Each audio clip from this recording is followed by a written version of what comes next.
It's in our compound. I mean, you see it handles well, but we're gonna you get a lot more grip, you know, going to an R compound. It's a bundle of fun either way.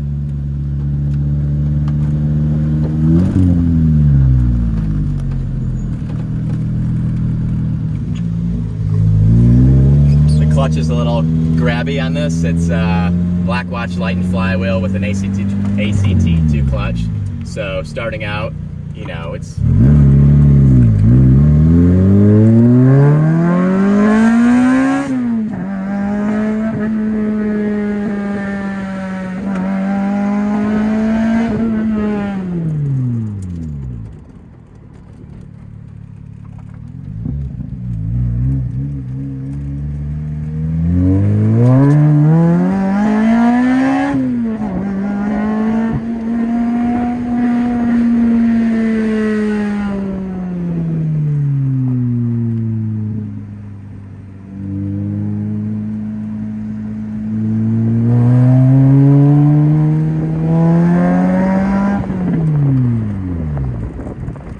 exhaust gets hot, you get a little burble and crackle out of it.